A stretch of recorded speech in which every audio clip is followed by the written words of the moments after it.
5 minutes. The House is asked to support a proposal that Ireland participates in the adoption of an EU Council proposal to extend the list of EU crimes to all forms of hate crime and hate speech, whether based on race, religion, gender or sexuality.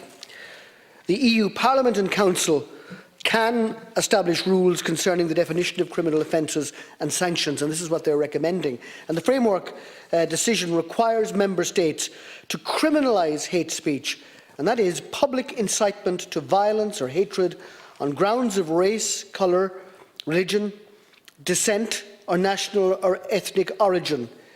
It also requires Member States to ensure for offences other than hate speech that such racist and xenophobic motivation is considered as an aggravating circumstance, or alternatively, that such motivation may be taken into account in determining the penalties. So these are really, truly important matters for our times, hate crimes and hate speech. And certainly we look forward to the actual legislation coming to the House so we can deal with these in more detail.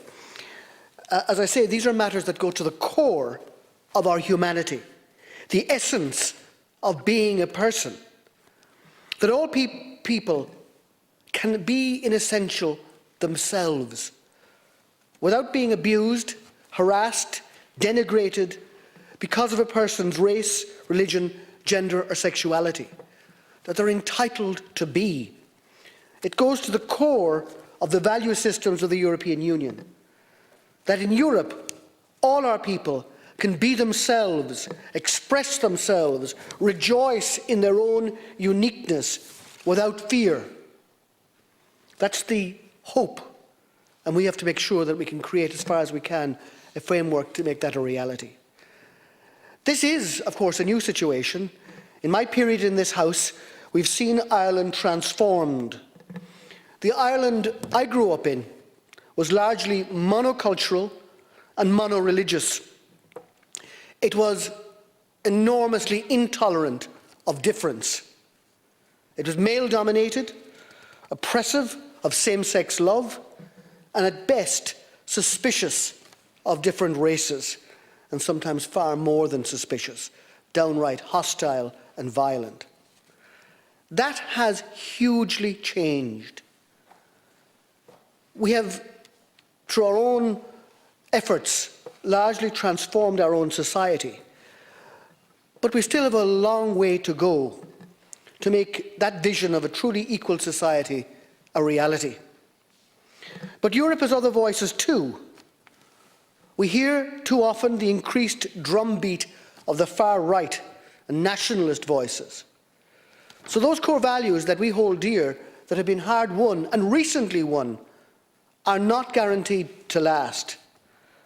Just as the unprovoked and illegal invasion of Ukraine by Russia has jolted all of us from a complacency on the issue of an enduring peace on our continent, which we thought was a fixed reality, so too must we be ever vigilant in the defence of the values of tolerance and willing to be heard on those who would divide us as a people and our continent on racial, religious, gender or sexual orientation grounds.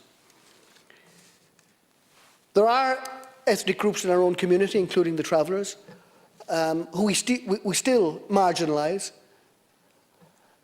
Although we have clear legislation and walked a long distance in terms of having a truly inclusive society, there is still much more to be done.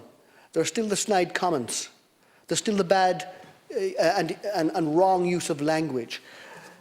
All of these things are part of our experience, but there are things that go well beyond that into the realm of the wholly unacceptable. And for those, we need to be clear.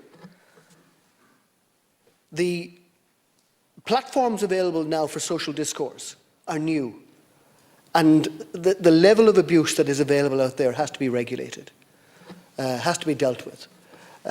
Coco's Law was one step in doing that last year, and I thank the Minister for her support in doing that. But we do need to go much further, and I welcome the suggestion she's put in this debate today. We will support this motion and look forward to concrete enactment of legislation that will underpin it for the future.